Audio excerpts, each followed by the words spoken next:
சம்பிரதாய அரசியல் தோற்கடிக்கப்பட்டுள்ளது. சஜித் பிரேமதாசா தெரிவிப்பு.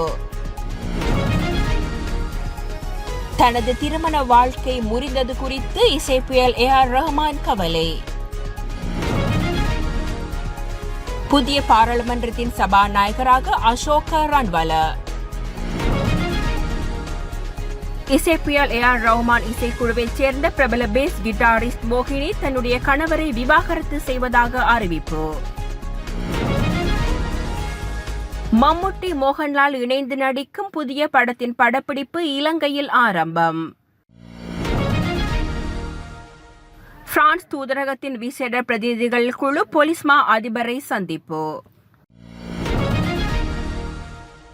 முன்னாள் அமைச்சர் பிரசன்ன ரணதுங்க குற்ற புலனாய்வு திணைக்களத்தில் முன்னிலை.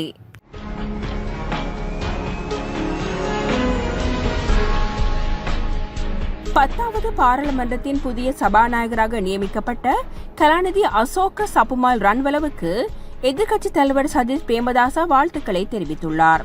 சபாநாயகராக அவருக்கு பல முக்கிய பொறுப்புகள் காணப்படுகின்றன.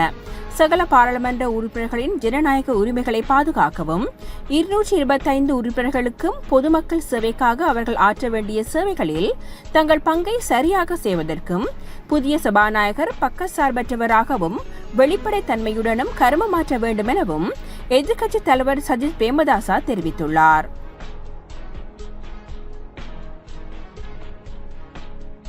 புதிய பாராளுமன்றத்தின் சபாநாயகராக பாராளுமன்ற உறுப்பினர் அசோக ரன்வல தெரிவு செய்யப்பட்டுள்ளார்.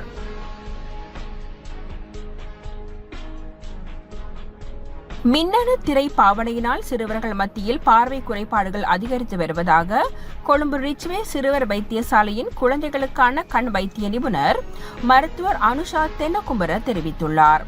இதன் காரணமாக குறும் பார்வை அல்லது நீள் பார்வை அதிகரிக்கும் நிலைமை இருப்பதாகவும் அவர் சுட்டிக்காட்டியிருக்கிறார். சுகாதார மேம்பாட்டு பணியகத்தில் நடைபெற்ற ஊடகவியலாளர் சந்திப்பில் கலந்து கொண்டு கருத்து தெரிவிக்கும் போதே வைத்தியர் மேற்கண்டவாறு குறிப்பிட்டுள்ளார்.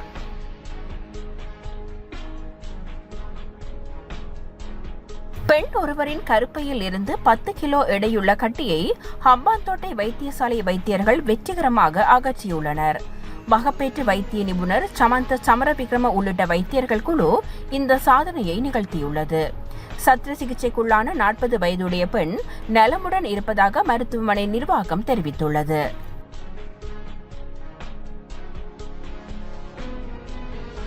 இலங்கைக்கான பிரான்ஸ் தூதரகத்தின் விசேட பிரதிநிதிகள் குழு ஒன்று நேற்று போலீஸ் தலைமையகத்துக்கு வருகை தந்து பதில் பொலிஸ்மா அதிபர் பிரியாந்த வீரசூரியவை சந்தித்துள்ளனர். இலங்கை போலீசாரினால் மேற்கொள்ளப்படும் விசாரணைகளுக்கு ஒத்துழைப்பு மற்றும் தொழில்நுட்ப அறிவை வழங்குவது தொடர்பாக மேலதிக கலந்துரையாடல்களும் இடம்பெற்றன.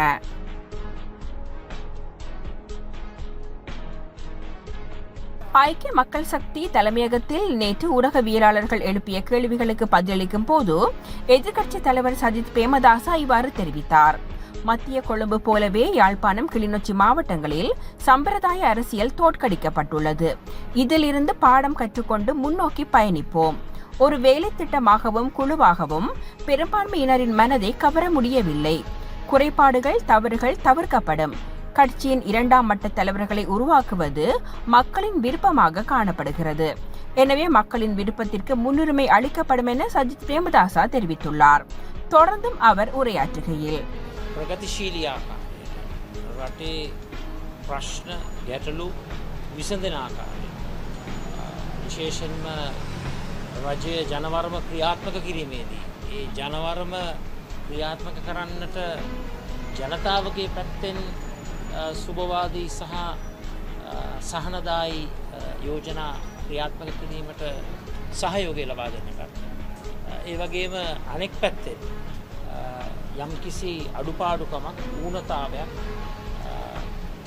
රටේ ජනතාවට සිදුවහොත් මේ රජයේ එය පෙන්වා දීලා එයට විරුද්ධ වන්නට අපි කටයුතු කරනවා.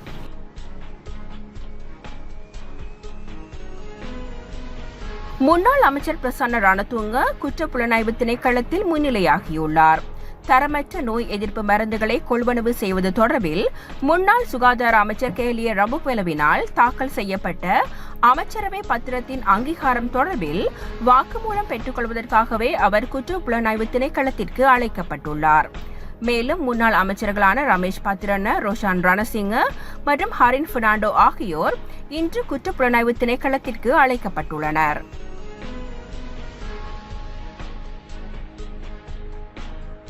வடக்கு, வடமத்திய மற்றும் கிழக்கு மாகாணங்களில் அவ்வப்போது மழையோ அல்லது இடியுடன் கூடிய மழையோ பெய்யக்கூடிய சாத்தியம் காணப்படுகிறது. சில இடங்களில் 75 மில்லிமீட்டருக்கும் அதிகமான ஓரளவு பலத்த மழை வீழ்ச்சி எதிர்பார்க்கப்படுவதாக வளிமண்டலவியல் திணைக்களம் தெரிவித்துள்ளது. நாட்டின் ஏனைய பிரதேசங்களில் பல இடங்களில் மாலையில் அல்லது இரவில் மழையோ அல்லது இடியுடன் கூடிய மழையோ பெய்யக்கூடிய சாத்தியம் காணப்படுவதாகவும் வளிமண்டலவியல் திணைக்களம் வெளியிட்டுள்ள அறிக்கையில் குறிப்பிடப்பட்டுள்ளது. மேல் மற்றும் சப்ரகமுவா மாகாணங்களிலும் காலி மற்றும் மாத்தறை மாவட்டங்களிலும் சில இடங்களில் 100 மில்லிமீட்டருக்கும் அதிகமான பலத்த மழை வீழ்ச்சி எதிர்பார்க்கப்படுகிறது.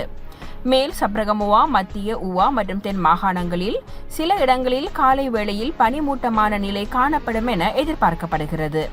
இடியுடன் கூடிய மழை பெய்யும் வேளைகளில் அப்பிரதேசங்களில் தற்காலிகமாக பலத்த காற்றும் வீசக்கூடும். மின்னல் தாக்கங்களால் ஏற்படக்கூடிய பாதிப்புகளை குறைத்துக் கொள்ள பொதுமக்கள் தேவையான முன்னெச்சரிக்கை நடவடிக்கைகளை எடுத்துக் கொள்ளுமாறு வளிமண்டலவியல் திணைக்களம் கேட்டுக் கொண்டுள்ளது.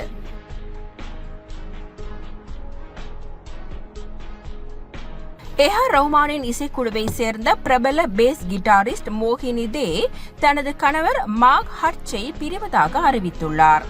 இது தொடர்பாக அவர் தனது இன்ஸ்டாகிராம் பக்கத்தில் வெளியிட்டுள்ள பதிவில், அன்பான நண்பர்கள், குடும்பத்தினர், ரசிகர்கள், ஃபாலோவர்ஸ்களுக்கு நானும் மார்க்கும் பிரிந்து விட்டோம் என்பதை கனத்த இதயத்துடன் அறிவிக்கிறோம்.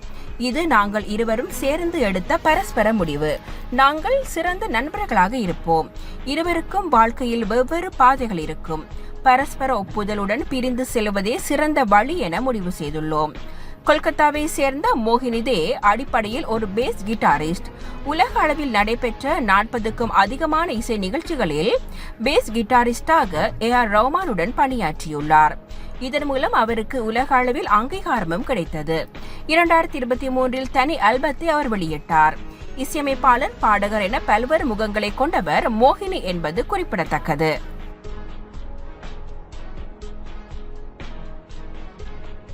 தங்கள் திருமண வாழ்வு 30 வயதை எட்டும் என்று நம்பியதாக ஏஆர் ரஹ்மான் கவலை தெரிவித்துள்ளார்.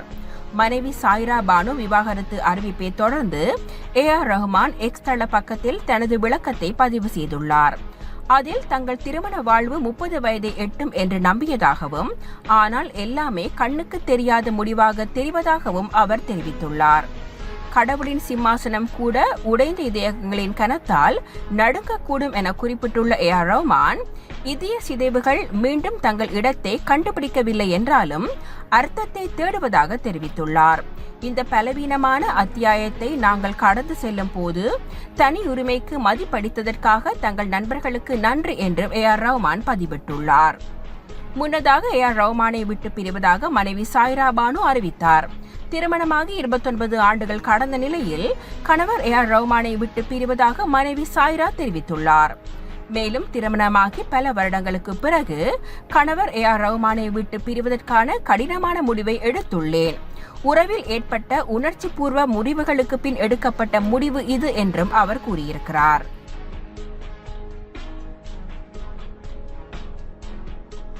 மம்முட்டி, மோகன்லால் இணைந்து நடிக்கும் படத்தின் அதிகாரப்பூர்வ அறிவிப்பு வெளியாகியுள்ளது. அதன்படி படத்தில் ஃபஹத் ஃபாசிலும் நயன்தாராவும் நடிக்க இருப்பதாகவும் தெரிவிக்கப்படுகிறது. 16 ஆண்டுகளுக்கு பின் நடிகர்கள் மம்முட்டியும் மோகன்லாலும் இணைந்து நடிக்கின்றனர். இந்த படத்தை டேக் ஆஃப், உயரே, மாலிக் படங்களை இயக்கிய மகேஷ் நாராயணன் இயக்குகிறார். இந்த படத்தின் படப்பிடிப்பு இலங்கையில் தொடங்கியுள்ளது. Ilangai, London, Abu Dhabi, Azerbaijan, Thailand, Visakhapatnam, Hyderabad, Delhi மற்றும் கொச்சி உள்ளிட்ட பல்வேறு இடங்களில் 150 நாட்களுக்கு படப்பிடிப்பு நடைபெறும் என அறிவிக்கப்பட்டுள்ளது. மனுஷ் நந்தன் ஒளிப்பதிவாளராக பணியாற்றுகிறார். இந்த படம் அடுத்த ஆண்டு இறுதியில் வெளியாகும் என்று கூறப்படுகிறது.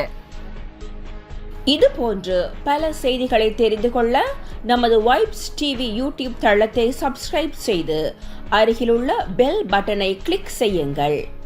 மேலும் பல செய்திகளை அறிந்து கொள்ள www.vaibznews.com, vibesnews.com என்ற இணையதளத்தை பார்வையிடுங்கள்.